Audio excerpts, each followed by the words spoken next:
Hello friends, Vishnu Shalini latest review. ശാലിനിയെ പുറത്താക്കിയതറിഞ്ഞ് രാഘവേട്ടൻ വളരെ സങ്കടത്തിലാണ്. പക്ഷേ രാഘവേട്ടൻ അറിയില്ലല്ലോ ഉണ്ടായ സംഭവങ്ങളൊന്നും. വിഷ്ണു മരിച്ചെന്നുള്ള കാര്യം സത്യാമ്മയ്ക്കോ മറ്റാർക്കും തന്നെ രാഘവേട്ടനോട് പറയാനുള്ള ധൈര്യമില്ല.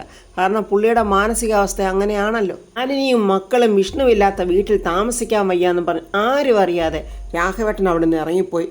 ഇതിനു മുമ്പ് ശിവൻ താമസിച്ച ലോഡ്ജിൽ പോയിരിക്കുവാണ്. അവിടെ ചെന്ന് വിഷ്ണുവിൻ്റെ പേരും പറഞ്ഞ് വഴക്കുണ്ടാക്കുക. അപ്പോൾ ശിവനെ അറിയാവുന്ന ഒരാൾ ആ ലോഡ്ജിലുണ്ടായിരുന്നു. അയാൾ പറയുന്നുണ്ട് ഇത് ശിവനെ അന്വേഷിച്ച് വന്നതാണ്, പുള്ളിക്ക് തലയ്ക്ക് നല്ല സുഖമില്ല എന്നൊക്കെ പറഞ്ഞ് ഉടനെ തന്നെ ശിവനെ വിളിച്ച് അറിയിക്കുവാണ്. അങ്ങനെ ശിവൻ വിവരം അറിഞ്ഞുകൊണ്ട് പെട്ടെന്ന് ആ ലോഡ്ജിൽ വരുവാണ് കമലനെയും കൂട്ടിയിട്ട്. അവിടെ വെച്ച് രാഘവേട്ടനെ വീട്ടിലോട്ട് കൊണ്ടുപോകാനായിട്ടുള്ള ശ്രമമാണ്.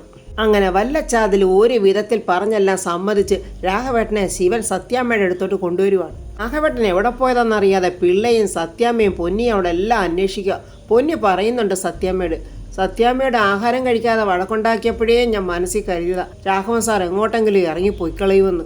ദൈവമേ, ഞാൻ മനസ്സ് വിചാരിച്ച പോലെ സംഭവിച്ചല്ലോ. സത്യാമ്മ പറയാം, ഇനി ഈ മനുഷ്യനെ ഞാൻ എന്ത് ചെയ്യാനാ?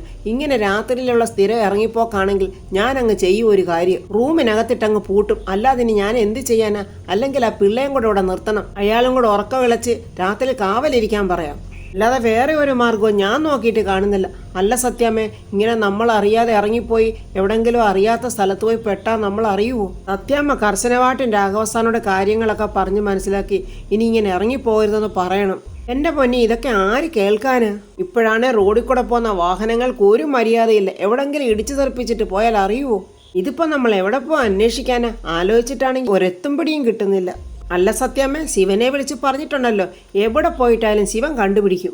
ആ ഒരു ആശ്വാസത്തിലാ പൊന്നി ഞാനിവിടെ ഇരിക്കുന്നത്. പക്ഷെ ശിവൻ ഇതുവരെയായിട്ടൊന്ന് വിളിച്ചതുപോലും ഇല്ലല്ലോ. അവിടെ എങ്ങും കണ്ടിട്ടുണ്ടാവില്ല രാഘവേട്ടനെ, അതാ ശിവൻ വിളിക്കാത്തത്.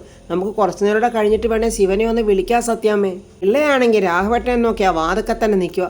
അതാ വരുന്നുണ്ടല്ലോ ശിവന്റെ പുറകെ രാഘവേട്ടൻ ഇങ്ങനെ സന്തോഷത്തോടെ വരുവാണ് ബൈക്കിൽ. അയ്യോ സാർ എന്തു പണിയായി കാണിച്ച്, അങ്ങോട്ട് മാറി നിൽക്കടോ. വയ്യാത്ത കൈയും കൊണ്ടാണോ താൻ എന്നെ പിടിക്കാൻ വരുന്നത്?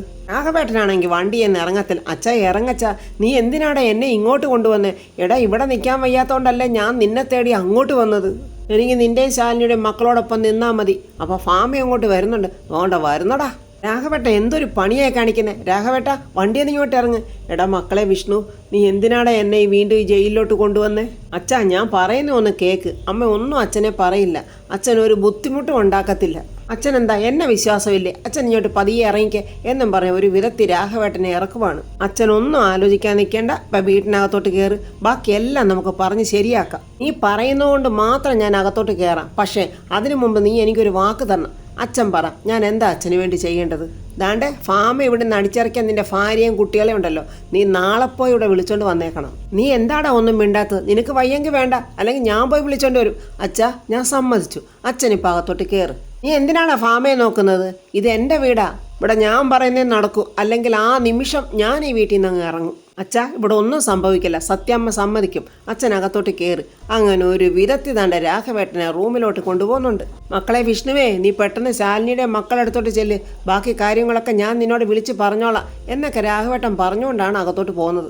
ശിവൻ സത്യാമ്മയോട് പറയാം, സത്യാമ്മ ഇപ്പോഴൊന്ന് ക്ഷമിക്കണം, അച്ഛൻ സങ്കടം കൊണ്ടാണ് ഇങ്ങനെയൊക്കെ പറയുന്നത്. അത് കേട്ടിട്ട് സത്യാമ്മ അകത്തോട്ടങ്ങ് പോയി. ശാരിയെ നോക്കുന്ന ഡോക്ടർ ഗോപാലകൃഷ്ണനോട് പറയുന്നു, ശാരികയുടെ ആരോഗ്യനിലയിൽ ഒരുപാട് വ്യത്യാസം വന്നിട്ടുണ്ട്. ഇതിനൊക്കെ കാരണം ശാലിനിയുടെ ആ ഒരൊറ്റ ഇടപെടലാണ്. ശാരിക രണ്ടാമതും കുഞ്ഞിനെ കാണാൻ പറഞ്ഞ് വാശി പിടിച്ചപ്പോൾ മറ്റൊരു കുഞ്ഞിനെ കൊണ്ടുവന്ന് കാണിച്ച് ശാരികയുടെ ജീവൻ രക്ഷിച്ച ശാലിനിയുടെ പ്രവൃത്തിയെ എത്ര പുകഴ്ത്തിയാലും മതിയാവില്ല. സ്വന്തം കുട്ടിയാണെന്ന് ധരിച്ചുകൊണ്ടുള്ള ശാരികയുടെ മാനസികമായിട്ടുള്ള മുന്നേറ്റം. ഗോപാലകൃഷ്ണൻ ഉടനെ ചോദിക്കുക, അതൊരു ചതിയല്ലേ ഡോക്ടറെ? എൻ്റെ മോളെ ചതിച്ചതുപോലല്ലേ ആ പ്രവൃത്തി? അല്ല, ഞാനൊന്ന് ചോദിക്കട്ടെ, നമ്മുടെ ലക്ഷ്യം എന്താ? ശാരികയെ പൂർണ്ണമായും രക്ഷപ്പെടുത്തുക. അതിനുവേണ്ടി എന്തെല്ലാം മരുന്നുകൾ നമ്മൾ ഉപയോഗിക്കുന്നുണ്ട്. അതുപോലൊരു മെഡിസിൻ മാത്രമായിട്ടേ നമ്മൾ ഇതിനെ കണ്ടിട്ടുള്ളൂ. എന്തൊക്കെയായാലും കിട്ടിയ റിസൾട്ട് നമുക്ക് പോസിറ്റീവ് അല്ലേ? അപ്പോൾ പിന്നെ അത് എങ്ങനെ തെറ്റായ തീരുമാനമാകുന്നത്? അത് മാത്രമല്ല, ശാരികയ്ക്ക് ഇനി കൃത്യമായ ട്രീറ്റ്മെൻറ്റ് കൊടുത്താൽ ശാരിക പൂർണ്ണമായും നമുക്ക് ജീവിതത്തിലേക്ക് തിരിച്ചു കൊണ്ടുവരാൻ പറ്റും. ശാരികയുടെ മനസ്സ് സന്തോഷമായിരിക്കാൻ ശ്രദ്ധിക്കണം. ബാക്കി എല്ലാ കാര്യവും തന്നെ വന്നോളും. ഈ സമയത്ത് ശാരികയ്ക്ക് ഒരുപാട് ഇമ്പ്രൂവ്മെൻ്റ് ഒക്കെ വന്നു. ശാരിക എഴുന്നേറ്റ് ഇങ്ങനെ കട്ടിലിരുന്ന് കുഞ്ഞിനെ ഓർത്ത് വിഷമിച്ചുകൊണ്ടിരിക്കുക. ആ സമയത്ത് ഗോപാലകൃഷ്ണൻ ശാരികയ്ക്ക് കഴിക്കാനുള്ള കഞ്ഞി എടുത്തുകൊണ്ട് വരുവാണ്. ശാരിക കരഞ്ഞുകൊണ്ട് പറഞ്ഞു, അച്ഛാ എനിക്ക് എൻ്റെ മോളെ ഒന്ന് കാണണം. എനിക്കാണെങ്കിൽ ഇപ്പോൾ പറയത്തക്ക ക്ഷീണമൊന്നും ഇല്ലല്ലോ. എനിക്കാണെങ്കിൽ ഇപ്പം എൻ്റെ മോളെ ലാളിക്കാനും കൊഞ്ചിക്കാനും സ്നേഹിക്കാനും ഒക്കെ ഇപ്പോൾ എനിക്ക് കഴിയുമല്ലോ. എൻ്റെ കുഞ്ഞിനെ ഒന്ന് കൊണ്ടുവരാൻ പറയച്ചാ, എനിക്കൊന്ന് കാണാൻ കൊതിയായിട്ടല്ലേ. മോളെ അച്ഛൻ കുഞ്ഞിനെ കൊണ്ടുവന്ന് കാണിക്കാം. മോള് തൽക്കാലം ഇത് കഴിക്ക്. അച്ഛൻ മോക്ക് വേണ്ടി കൊണ്ടുവന്നതല്ലേ. വേണ്ട, അച്ഛൻ ആദ്യം എൻ്റെ കുഞ്ഞിനെ കൊണ്ടുവന്ന് കാണിക്ക്. അച്ഛൻ കുഞ്ഞിനെ കൊണ്ടുവന്നാൽ മാത്രമേ ഞാൻ കഴിക്കത്തുള്ളൂ. ശാരി അങ്ങനെ നിർബന്ധം പിടിച്ചിരിക്കുക. എന്നാൽ അച്ഛനൊന്ന് നോക്കട്ടെ എന്നും പറഞ്ഞ് ഗോപാലകൃഷ്ണൻ തൻ്റെ സങ്കടത്തോടെ ഇറങ്ങി വെളിയിലോട്ട് പോവുക. ശാലിനിയും കുഞ്ഞുങ്ങളും എല്ലാം ഇപ്പം ശിവന്റെ വീട്ടിലാണ് താമസിക്കുന്നത്. വിഷ്ണുവിൻ്റെ ചിതാഭസ്മം നദിയിൽ ഒഴുക്കാൻ ചെന്നപ്പോൾ ഉണ്ടായ സംഭവങ്ങളൊക്കെ ഓർത്ത് ശാലിനി ഇങ്ങനെ കരയുവാണ്. ചന്ദ്രയാണെങ്കിൽ എഴുന്നേറ്റ് രാവിലെ കട്ടൻ ചായയൊക്കെ അനത്തുക. റാണി വന്നിട്ട് പറയാം, ആണ്ടെ ശാലിനി ചേച്ചിയും കുട്ടികളും ഒക്കെ എഴുന്നേറ്റിട്ടുണ്ട്.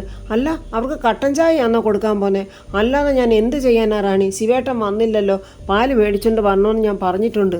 ഇനിയിപ്പോൾ എന്ത് ചെയ്യാൻ? തൽക്കാലം കട്ടൻ ചായ കൊടുക്കാം, പിന്നെ പാല് കൊണ്ടുവന്നിട്ട് നമുക്ക് പാൽ ചായ കൊടുക്കാം എന്നും പറഞ്ഞ് ചായയും കൊണ്ട് റാണി വരുന്നുണ്ട്. ശാലിനി മക്കളെ ഹോംവർക്ക് എഴുതിപ്പിക്കുക. നല്ല വൃത്തിയായിട്ട് എഴുതും മക്കളെ, എന്തെങ്കിലും ടീച്ചർ ഗുഡ് തരത്തുള്ളൂ എന്നൊക്കെ പറയുമ്പോൾ റാണി ദാണ്ട കട്ടൻ ചായ കൊണ്ടുവന്ന് അവർക്ക് കൊടുത്തു. ശാലിനി ചേച്ചി പാലില്ല, അതുകൊണ്ട് കട്ടൻ ചായ ഓക്കെ ആണല്ലോ. അയ്യോ, മക്കൾ കുടിക്കുവോ?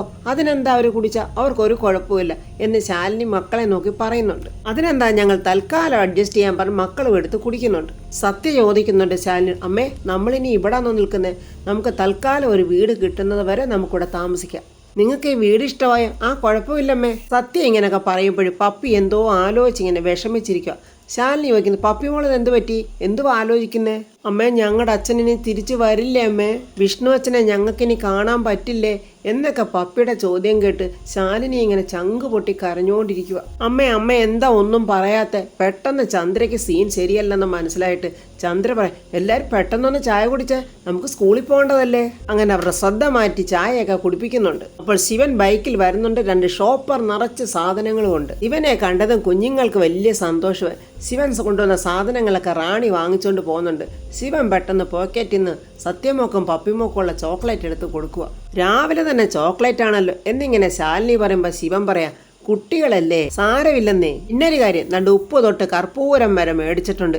ഇനി ഒരു സാധനം ഇവിടെ ഇല്ലെന്ന് ആരും പറഞ്ഞു പോയേക്കരുത്. ചന്ദ്രൻ, ഞാൻ 1 ലിറ്റർ പാലേ വാങ്ങിച്ചിട്ടുള്ളൂ. ഇനി വേണമെങ്കിൽ മേടിക്കാം. വാങ്ങിക്കണം ശിവേട്ട, കുട്ടികൾ സ്കൂൾ വിട്ട് വരുമ്പോഴേ ഇവർക്ക് ചായ കൊടുക്കാനുള്ളതാ. ശാലിനി പറയാം, ഞങ്ങൾ വന്നാൽ നിങ്ങൾക്ക് എല്ലാവർക്കും ഒരു ബുദ്ധിമുട്ടായി അല്ലേ?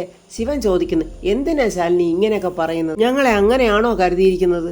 റാണി പറയാം, കളക്ടർ ഞങ്ങളുടെ വീട്ടിൽ താമസിക്കുന്നുണ്ടെന്ന് ഞങ്ങൾക്കൊരു വെയിറ്റ് ഇട്ടൊക്കെ ഒന്ന് പറയാമല്ലോ. ശിവ, 1-2 ദിവസത്തിനകം ഒരു വീട് കണ്ടുപിടിക്കാൻ പറ്റുമല്ലോ. അതൊക്കെ നമുക്ക് കണ്ടുപിടിക്കാന്നേ. ആദ്യം പലചരക്ക് സാധനങ്ങളൊക്കെ ഒന്ന് നോക്കിക്കേ. ഇന്ന് വരെ അടുക്കളയിൽ കയറാത്ത ഒരാളാ പോയി സാധനങ്ങളൊക്കെ മേടിച്ചോണ്ട് വന്നിരിക്കുന്നത്. ഈ സാധനങ്ങളൊക്കെ നോക്കിയിട്ട് പോരാത്തത് എന്തെങ്കിലും ഉണ്ടെങ്കിൽ പറയണം, എന്നാലേ ഇനി ഇല്ലാത്ത സാധനങ്ങൾ എനിക്ക് മേടിക്കാൻ പറ്റത്തുള്ളൂ. അവരങ്ങനെ സംസാരിച്ചുകൊണ്ട് നിൽക്കുമ്പോൾ ഒരു കാറ് വരുന്നുണ്ട്. കാറിൽ നിന്ന് തൻ്റെ പ്രകാശ് ഇറങ്ങി. എല്ലാവർക്കും വലിയ സന്തോഷം. ശിവൻ പറഞ്ഞു, ചന്ദ്രേ താണ്ടടി നിന്റെ പ്രകാശ് എത്തിയല്ലോ. പ്രകാശ് ഓടി വന്ന് ശാലിനിയെ ചേച്ചിന്ന് വിളിച്ച് കാല് തൊട്ട് അനുഗ്രഹം മേടിക്കുന്നുണ്ട്. വാങ്ങിച്ച സാധനങ്ങൾ കണ്ടിട്ടാണെന്ന് തോന്നുന്നു. പ്രകാശ് പറയും, ഇതെന്താ ശിവേട്ട, ഒരു വലിയ സദ്യക്കുള്ള സാധനങ്ങളുണ്ടല്ലോ. അങ്ങനെയൊന്നും അല്ലടാ, വാങ്ങിച്ചപ്പോൾ കുറച്ച് കൂടുതലങ്ങ് വാങ്ങിച്ചെന്നേ ഉള്ളൂ. എടി പ്രകാശിന് പോയി ചായ എടുക്ക് എന്ന് പറയുമ്പോൾ റാണി പറയാം, അത് വേണ്ട ശിവേട്ട, ഞാൻ പോയി ചായ എടുക്കാം. റാണിക്കും പ്രകാശിനും എന്തെങ്കിലുമൊക്കെ മിണ്ടാനും പറയാനും കാണുമല്ലോ. ശാലിനി ചോദിക്കുന്നു, എടാ നിന്റെ മധുരയിലെ കാര്യങ്ങളൊക്കെ എന്തായി? അത് പറയാനാ ചേച്ചി ഞാൻ ഇങ്ങോട്ട് വന്നത്. മധുരയിൽ ഞാനൊരു ഫ്ലാറ്റ് വാടകയ്ക്ക് എടുത്തു. ഫുള്ളി ഫർണിഷ്ഡ്, എല്ലാ സൗകര്യങ്ങളും ഉണ്ട്. അപ്പോൾ നീ ചന്ദ്രയെ കൊണ്ടുപോകാനാണോ വന്നത്? അതെ ചേച്ചി, ഇനിയിപ്പം മറ്റു തടസ്സങ്ങളൊന്നും ഇല്ലല്ലോ. പ്രകാശ് ഇങ്ങോട്ട് വന്നേ, ഞാൻ കാര്യങ്ങളൊക്കെ ഒന്ന് ചോദിക്കട്ടെ എന്നും പറഞ്ഞ് ചന്ദ്ര പ്രകാശിനെ വലിച്ചുകൊണ്ട് പുറത്തോട്ട് പോവുക. ആ കാഴ്ച കണ്ട് ശിവന് ഭയങ്കര സന്തോഷം. ശാലിനിയോട് ശിവൻ പറയാം, അവളുടെ ഒരു സന്തോഷം കണ്ടില്ലേ, ഇനിയാ അവൾ മോഹിച്ച ജീവിതത്തിലോട്ട് അവൾ കടക്കാൻ പോകുന്നത്. അപ്പോൾ ഇനി മുതൽ ഇവിടെ ചന്ദ്രയില്ല, ചന്ദ്ര മധുരയിലായിരിക്കും അല്ലേ? അതേ എന്ന് ശിവൻ പറയുമ്പോൾ ശാലിനിക്കാകെ സങ്കടമാണ്. കാരണം ശിവൻ മാത്രമുള്ള വീട്ടിൽ കുഞ്ഞുങ്ങളുമായിട്ട് താമസിക്കുന്നത് ശരിയല്ലല്ലോ. അപ്പം എത്രയും പെട്ടെന്ന് വേറെ വീടെടുക്കേണ്ടി വരികയും ചെയ്യും. ഈ സമയത്ത് ഗോപാലകൃഷ്ണനാണെങ്കിൽ കമലിനെ ഫോൺ ചെയ്തിട്ട് പറടാ, ഞാൻ പറയുന്നത് നീ ഒന്ന് ശ്രദ്ധിച്ച് കേൾക്കണം എന്നിട്ട് എന്തൊക്കെയോ കമലിനോട് പറഞ്ഞു. കമലൻ ശരിയെന്നും പറഞ്ഞ് ഫോൺ കട്ട് ചെയ്യുന്നുണ്ട്. കുടുംബശ്രീ വീട്ടിലോട്ടൊരു ഓട്ടോറിക്ഷ വരുന്നുണ്ട്. ഓട്ടോറിക്ഷയിൽ നിന്ന് നമ്മുടെ രാഘവേട്ടനാണ് ഇറങ്ങി വരുന്നത്. ശ്യാമ അങ്ങോട്ട് വരുന്നുണ്ട്. ഈ ദുർഭൂതം ശ്യാമ ഇനി എന്തൊക്കെ പറയുവോ എന്തോ. ഇതെന്താണാവോ പതിവില്ലാത്തൊരു വരവ്? കുഞ്ഞേച്ചിയും പിള്ളേരും ഇവിടെ ഉണ്ടെന്നു കരുതിയുള്ള വരവാ. എന്തായാലും നല്ലൊരു പണി കൊടുക്കാൻ തന്നെ ശ്യാമ തീരുമാനിച്ചിട്ടുണ്ട്. അച്ഛാ വാച്ചാ കേറിയിരിക്കെ, അച്ഛൻ മരുമോളെയും പിള്ളേരെയും കാണാനായിട്ട് വന്നതായിരിക്കും അല്ലേ? അവരെന്തിയാ മോളെ? അവരെ ഒന്ന് വിളിച്ചേ. ഇന്നലെ രാത്രി ഞാൻ ഒരുപോലെ കണ്ണടച്ചിട്ടില്ല. കൊച്ചുങ്ങൾ വീട്ടിൽ നിന്ന് ഇറങ്ങിപ്പോയപ്പോൾ ആകെ ഒരു സങ്കടം. അതിനെന്താ, അവരിപ്പം തന്നെ ഇങ്ങെത്തും. അവരെ കണ്ടിട്ട് പോയിട്ടേ ഒരു പോളയല്ല 2 പോളെ അടച്ചിട്ട് സുഖമായിട്ട് കിടന്നങ്ങ് ഉറങ്ങിക്കോ. നീ എന്താടി മക്കളെ ഇങ്ങനെയൊക്കെ പറയുന്നേ? ഞാൻ പിന്നെ എങ്ങനെയൊക്കെ പറയണം? ഭാര്യ ഭർത്താവിൻ്റെ മുന്നിൽ വെച്ച് തന്നെ മരുമക്കളെ അടിച്ചങ്ങ് ഇറക്കി വിടുക.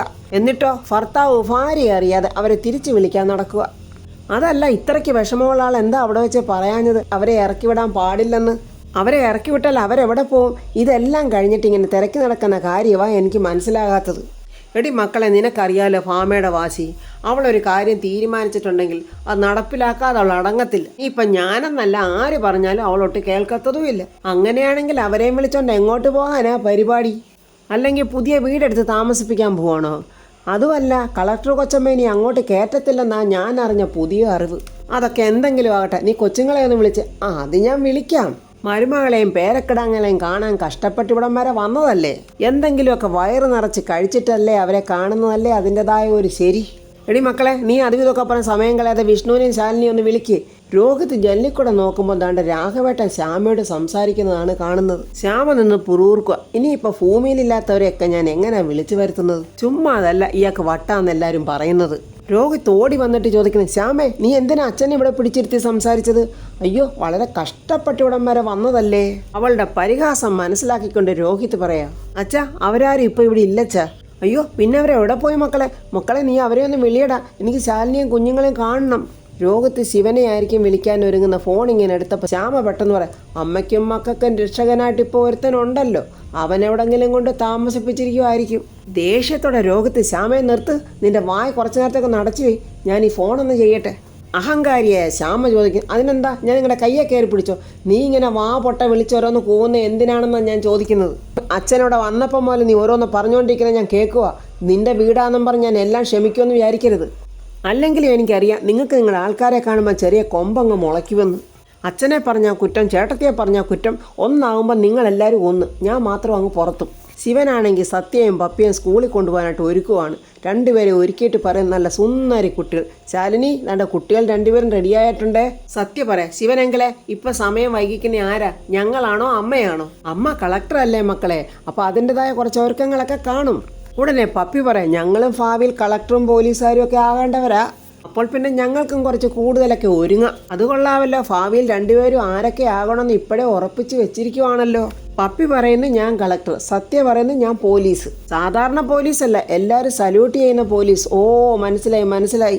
ഞാനിനി ഒരുങ്ങി വരുന്നുണ്ട്. അല്ല, ടിഫൻ എടുത്ത് വെച്ചില്ലേ? ഉടനെ സത്യ ചോദിക്കുക, അല്ലമ്മേ ഇന്നത്തെ പഠിക്കാനുള്ള ഞങ്ങളെ ടൈം ടേബിൾ ബുക്കൊന്നും ഇല്ലല്ലോ. അതെല്ലാം സത്യാമ്മയുടെ വീട്ടിലാണ്. ഇന്നാണെങ്കിൽ ഒരുപാട് എഴുതാനും ഉണ്ട്. തൽക്കാലം അത് കുഴപ്പമില്ല മക്കളെ, പോകുന്ന വഴിക്ക് 2 നോട്ട്ബുക്ക് നമുക്ക് മേടിക്കാം. അമ്മേ, അപ്പോൾ ടെക്സ്റ്റ് ബുക്കോ? അത് ആരെങ്കിലും കൊണ്ടൊക്കെ നമുക്ക് എടുപ്പിക്കാം. ആ സമയത്ത് ശാലിനിയുടെ ഫോൺ അടിക്കുന്നുണ്ട്. ആ രോഹിത്തെ, ഞാൻ കുറേ നേരം കൊണ്ട് ശ്രമിക്കുമായിരുന്നു വിളിക്കാൻ. കുറച്ച് റേഞ്ചിൻ്റെ പ്രോബ്ലം ഉണ്ട്. കുട്ടികളെയും കൊണ്ട് സ്കൂളിൽ പോകാൻ ഞാൻ റെഡിയാകുമായിരുന്നു. കുട്ടികളെ കാണാൻ വേണ്ടി അച്ഛനോടെ വന്നിട്ടുണ്ട്. ശ്യാമയാണെങ്കിൽ അതും ഇതും ഓരോന്ന് പറഞ്ഞ് അച്ഛനെ പരിഹസിക്കുക.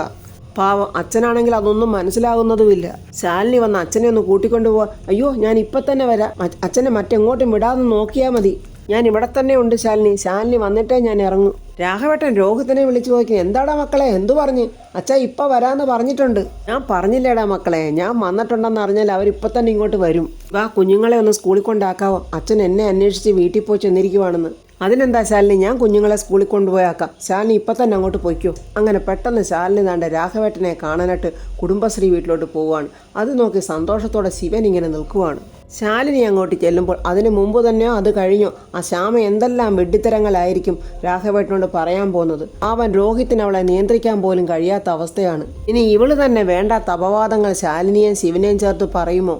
രേഷ്മ വന്ന് സത്യാമ്മയുടെ സത്യങ്ങളൊക്കെ പറയുമോ? അത് സത്യാമ്മ വിശ്വസിക്കുമോ? എങ്ങനെയാണ് സത്യാമ്മ സത്യങ്ങൾ മനസ്സിലാക്കി ശാലിനിയെ സ്വീകരിക്കാൻ പോകുന്നത് എന്നൊക്കെ അറിയാനായി നമുക്ക് നാളത്തെ റിവ്യൂ കാണാം. എൻ്റെ ഈ റിവ്യൂ ഇഷ്ടപ്പെട്ട ലൈക്കും കമൻസും, സബ്സ്ക്രൈബ് ചെയ്യാത്തവർ സബ്സ്ക്രൈബ് ചെയ്യണേ.